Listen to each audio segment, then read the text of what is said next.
People would watch it then. I think if we talked about actual things and like branding, people are like, these fucking nerds. Yeah. Or if we just sat there and just talk shit on people's branding. A weekly rip session of us Look at this wiener, dude. His logo looks like a dildo.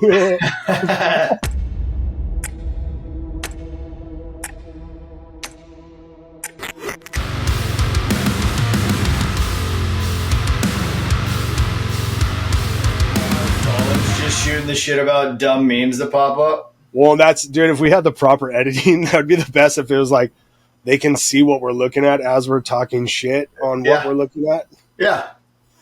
That should just be the podcast. People would watch it then. I think if we talked about actual things and like branding, people are like, these fucking nerds. Yeah. Or if we just sat there and just talk shit on people's branding. A weekly rip session of us. Look at this wiener, dude. His logo looks like a dildo. I don't think it's a bad idea. Marketing wise, probably brilliant. No one's doing it. I mean, we don't have a name for it. Mike and Jake says your shit sucks. I mean, I think this is just going to be filled with a bunch of fucking 10-second highlights anyways. Yeah. We're not going to actually have a podcast. It's going to be just a bunch of like JRE like clips. Like they're like, where can I find the podcast? It's right there. Like go to the thing. It's there. Like the whole 90-minute show's there. And like I can't find it. Like nerd. Yeah. You shouldn't be looking so hard anyway. You already came. How would we get clips? How would we have clips if there was no podcast, guys? That's right. You're supposed to piece it together. Do a little work. Well, I mean, if we had our producer actually show up when he was supposed to on the first episode, but not a big deal. I mean, most people do this. He should have understood the assignment, I think. When he goes through to edit this, he's going to know. He's capping paintballs. Counting paintballs? Well, he can no longer claim he's straight edge because we know he's getting high off that. That's true. That's true. I mean, the edge be with him. You got to take a little aspirin after getting shot the fuck up all the time. I will tell you, though, he's doing well. Yeah, I'm proud of the guy. He's come back in fiery. He and I have been talking a lot about the apparel ideas and different things to do as well. He's helping me out with the YouTube and everything, and he's got his fire back. He's in the old rise above again, like 4 to 5 days a week doing the thing. Yeah, got to be quick on those feet for those paintball games. Yeah, he probably took a hot lap and was like, "Holy shit!" And here I'm straight edge. While he's getting outrun by a bunch of stoners and alcoholics. Right. Oh, shit. That's got to be defeating. So tell me, what do you want to do with the apparel? How do you want to set this up? To be honest, man, like, I've realized one thing about, and it's not even really realized about the tattoo industry, but just realizing how people express themselves. And they generally do it through wearing badges. Those badges are usually the shirts they wear, they clothes they wear, the mission they represent, what it is they're willing to get behind. And the Force of Focus has been that for a lot of people, just in shares. Yeah. You know, and even anything from what I usually put on a static post. It's extremely just straightforward, cut and dry, no bullshit, in your face statements. Yeah. Along with like American traditional meets like patriotic fucking cowboy like imagery. I love that idea. Yeah. I think, dude, like speaking of like content, like reach has gotten so much better. Not that like nothing I do is planning to go viral, and I'll help more people go viral than myself because I just don't care. At the end of the day, I post what I want when I feel like it. And I've got a few different businesses now that I have the freedom to be able to just do it because I think, and you know now, like reputation outspeaks volume. Like your reputation is everything now. You don't need to post. And I get it, man. If you're trying to build, a lot of people are trying to get those 5 to 8. But if you just have one solid post a day or a few a week and get your message out, but you've got the referrals and the references and the behind the scenes, like your circle communities, your school communities that are doing the work for itself, you're typically on autopilot. But you know, it goes either way. But I've noticed since I backed down from my posting and not having one main theme, a lot more of my old friends are engaging with it. I'm getting a lot more direct messages. But not only that, I think it's because I've built my personal brands now. You know, as much as like before, you know, pushing other brands, it's not bad, but people don't want to see multiple avenues of the same brand. You know, it's like, here's 5 guys talking about one fucking brand. That's cool. But like post your own shit, be a little bit more original. The problem that I've come to find, and I mean, I've even done this, is the more you try to post, they'll lose you get lost of a lack of intent. Nobody really knows what you're saying when you're putting that much stuff out, you know? Yeah. So what's the intent of what you're saying, why you're saying it, what it is you want people to understand, believe, or purchase? You know what I mean? And that's kind of the problem is we've been told so many times, more frequency. Yeah. But the more you see that happen, it's either a lot of the same stuff. Everything gets super watered down to meet these like fabricated metrics, and you just get lost in the sauce, you know? Well, I think it goes back probably even with tattoo industry, but as music, as a musician, when you're trying to find that riff or that one single, you forget about just the basic stuff. You know what I mean? Like you're trying to just write like man, what's my favorite song? And you're trying to sound like that band. Riff's trying to sound just like the other thing. Mm-hmm. And then you get so caught up trying to make that one perfect song, you forget all about the basic parts that you started months before that. And then you go back to that just easy verse, chorus, 2.5 minute ripper with a solid breakdown. And you got yourself a fucking masterpiece, but you're sitting there trying to add the intro and the epic outro and then the samples and then the breakdown and the guitar solo and then the other guitar solo. It's like, what just happened, dude? Let's just go back to that 2-step, you know? Yeah. It's almost like the more you post, the more you become Metallica without the drugs. It is. You know, where you're just kind of watered down a rinsed out version of what it once was. And it just doesn't make sense to people. Some people still stick around because they're just prone to it, but you lose a lot. You don't build. Well, no, they're sitting there waiting for the last song because they know that's the one. So they just have to like drink themselves to sorrow fucking waiting for it while you play the 10-minute fucking guitar solo. Absolutely. Yeah. But I mean, look at it. I think people also get lost in the sincerity of a brand because they think it has to be so serious, you know, because you start adding like real industry terms like brand into any business where somebody started with what we were just talking about that. Yeah. Whether it is music or if it's even in the fitness world or in tattooing or just any creative venture, it all starts with heart and soul. And you almost feel like you're getting robbed when you add terms like branding and marketing to it. But all that is just systematic approaches to show people your heart and soul. Well, yeah. I think when we show people the branding checklist, they think of it as like an interview or a job resume where it's like, no, just speak from your heart. But no one's ever asked them to do that. It's not easy for some people just to write down what they're about or what their vision's about. And no one ever gets asked that. When it's like when you talk to your friends, like if you haven't seen a homie in a long time and you go up to him and you're just like, hey, man, what's your mission statement and core values? Like, what the fuck? It's like, hey, man, tell me, like, what are you doing with your life? Dude, how is everything? They'll just, oh, dude, man, I went through X, Y, and Z, and then this happened. Well, all of a sudden, they're writing their mission statement. They're telling you, like, what their 3, 5, 10-year plan was, what they went through, the vulnerability, the relatability, without putting that stamp on it. Think about it from, like, I don't know why this just dawned on me, but think of the psychology of it. Most people who have been creatives forever have expressed themselves through what it is they create because in a lot of ways, they felt like they were alone in rooms full of people, or they felt like they were abandoned somewhere along the line. So the best way to express themselves was through their art. So then you ask them, okay, now put that into words. It's like, fucking do what? I'm still the same way. I mean, my only voice was screaming into a microphone for 15 years. Like outside of screaming, there wasn't a whole lot of soul. I did a lot of interviews, but it was all about the band. It was just the shit. But speaking about myself, it never happened. So like I'm the same way when it comes to my content. I'm better at teaching branding than I am at personal branding myself, although I'm really good at doing it. But getting on camera talking about my brand, it's because I don't feel the need to do it. Like I let the art speak for itself. But yeah, when I was a vocalist, it was like everything I said and did was on stage for fucking an hour every night for 260 shows out of the year. So, you know what I mean? You put me in a room full of people, I'm just like, what do I talk about? Like, you know, the band.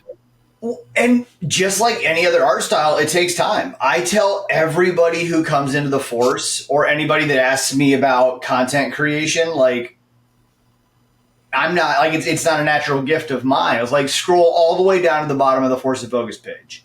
Yeah. It wasn't a natural gift of mine either.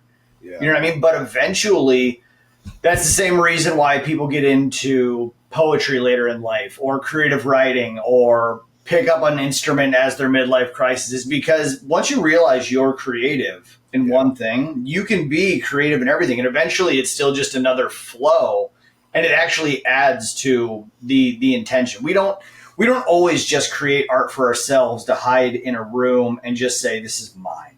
Yeah. You know, some people do, but most people want it to be seen because they know it's a good way for people to get to know them. Yeah.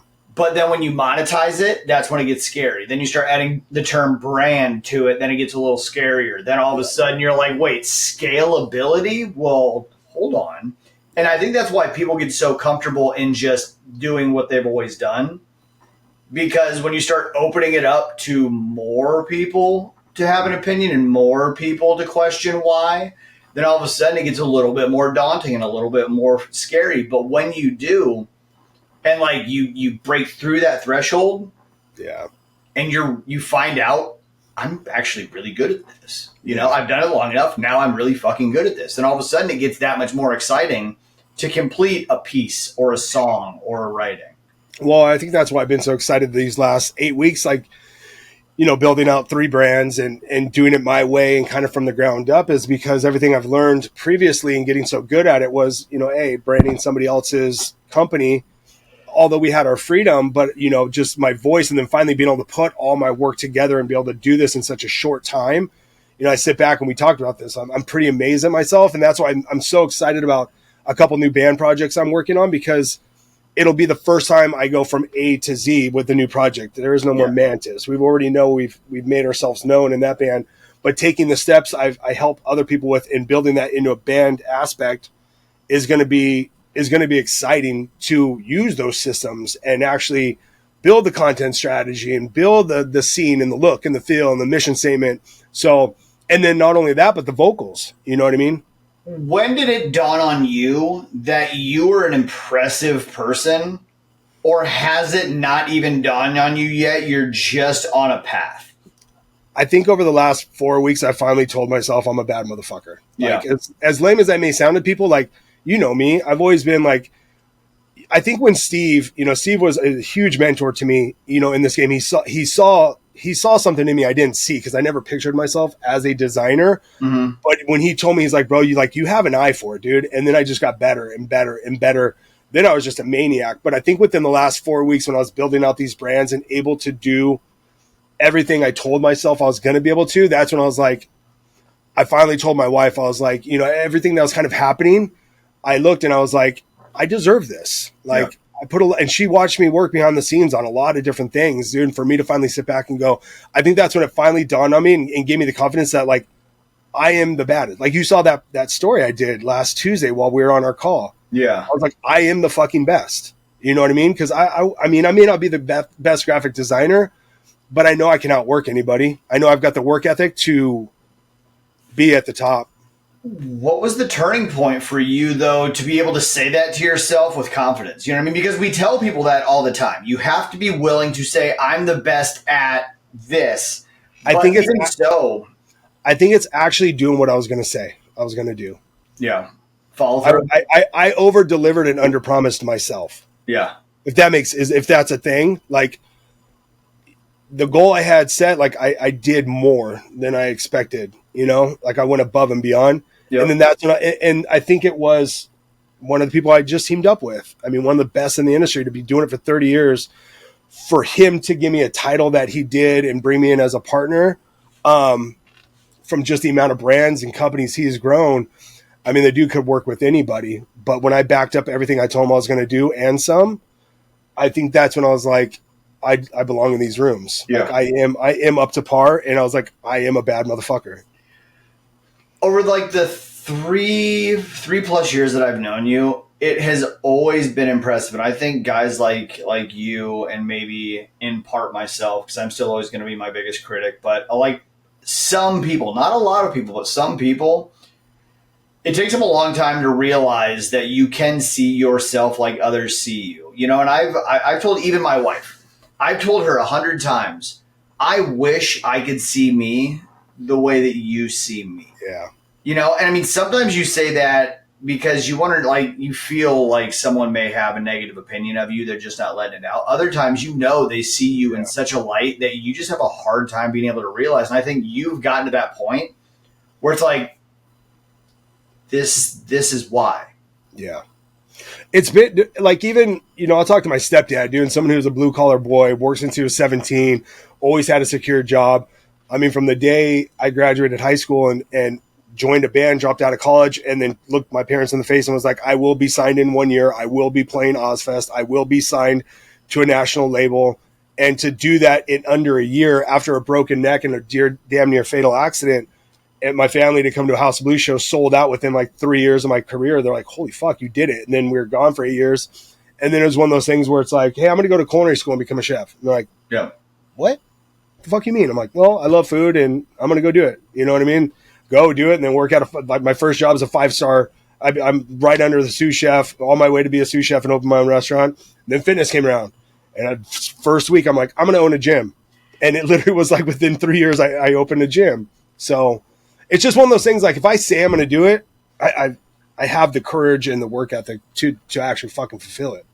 And I think there comes a point. Here's what I love about you is you've been the king of the pivot, and it's not because you always like you're never satisfied necessarily. It's not that you consistently change your mind. It's because you pivot hard and you own it every time. I mean, I've heard your story hundreds of times. I could recite your story for you to a room full of people. Yeah. But that is branding. You know, the biggest thing not a lot of people talk about when it comes to branding is what people say about you when you're not around really is the defining element of your brand. And when you tell your story so consistently, so frequently, so articulately, and with so much passion that someone else can repeat your story for you, that's branding. It's a gnarly thing, dude. When I'll tell people like half the story, they're just like, holy fuck, you've been through a lot. And I never really, I look back and go, holy shit, I've lived quite the life and I've experienced more things than most humans will on this earth. And I sit back and I don't take it for granted. It's built me into what I am today. And I feel like I haven't even scratched the surface. Yeah. At 43, I'm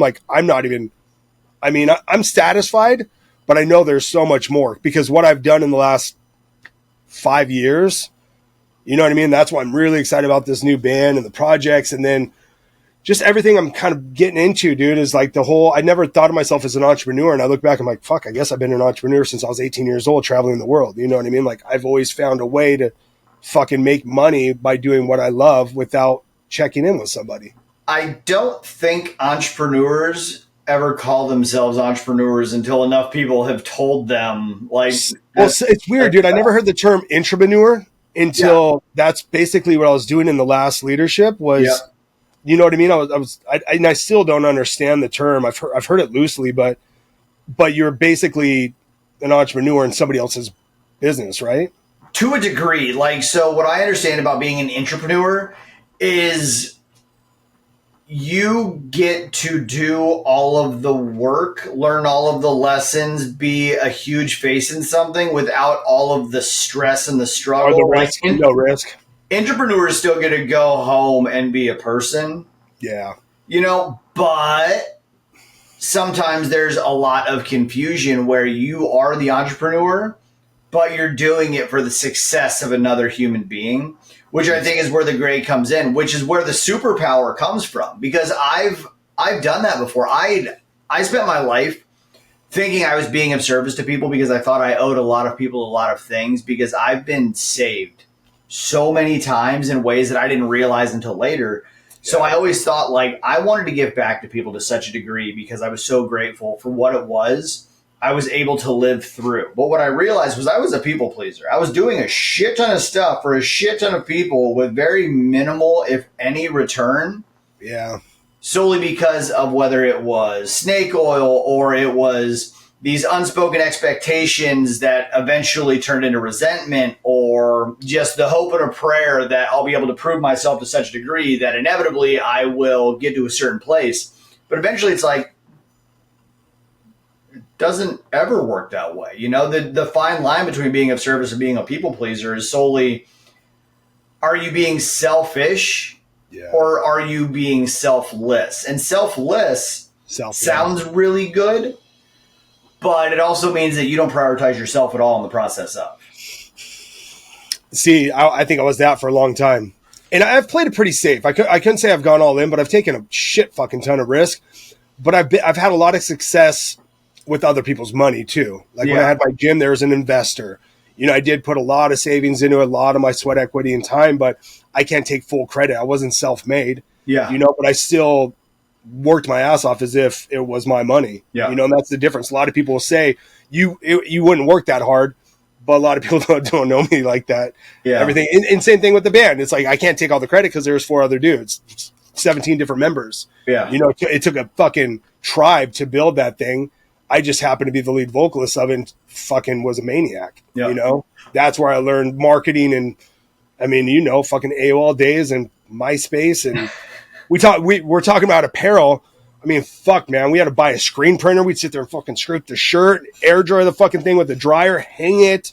Yeah. You know what I mean? Like, people don't understand. Now you just go to Printful and just boop. I want 400 shirts. We used to do shows with like Necromantics, Flatfoot 56 Against Me, like the old punk bands. Oh, yeah. And dude, we were 16 to 20 using like the speedball green film, cutting things out with X-Acto blades, like doing our own cutouts, not even burning screens. And we were pumping out merch by hand in my mom and dad's garage, like doing it all manual. And looking back on it, it's like that's what made me good at tattooing before I knew tattooing was what I wanted to do. Without any idea tattooing would become what it was just being a punk rock degenerate that wanted to do things as street as possible because I didn't have resources. I had no revenue coming in.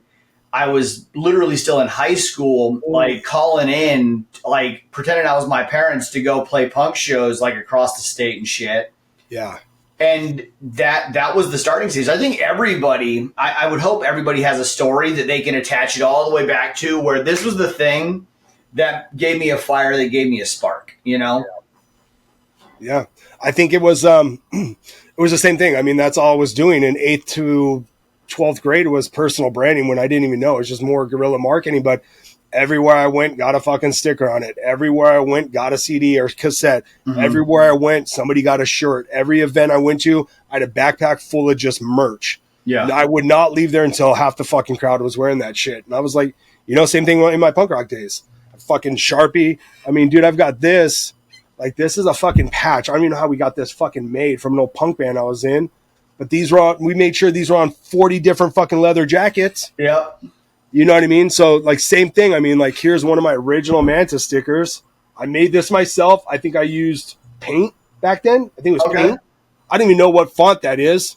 It looked the coolest. But, I mean, dude, like, everything we did, I mean, my whole office is filled with it. But I think that's the difference, too. But I've met a lot of punk rockers that definitely are not anywhere near us. Yeah. But they were usually the gutter punks that were passed out in the fucking ditch or piss on themselves. Yeah. Well, and not saying that I didn't do that. I was gonna say I was that gutter punk who was just covered in piss. I just happened to get the job done before I pissed myself or puked all over my mom's couch. Yep. Yeah. But and dude, that's what we tell people, dude. And that's and I said this on the last call or the call before. It was like we're gonna start seeing that a lot more as people want that connection. And it's like I tell these coaches and these tattoo artists and these barbers is like, if you're not wearing your own shirt in 2025, like, what are you fucking doing? Yeah. If you don't have and I know business cards are obsolete or whatever, but it's still powerful to have a card with your name or some kind of contact. Even though we've got everything else, it's like, it feels cool to still get it. No matter what you do with that card, you're going to see it and be like, that's fucking cool. I don't want to discredit the value of the card, but I do want to make it very... Yeah, my camera's been cutting in and out. You like that? That was awesome. I was waiting for that, and then it's like, no! And shorter. Yeah, you shrunk, Mikey. Yeah, put the what's the thing called where you fix the image? Yeah. All right. Well, that was a good start. I fucking hate this camera. I keep changing the settings so it doesn't do like the auto shut off, but it tells me to fuck myself all the time.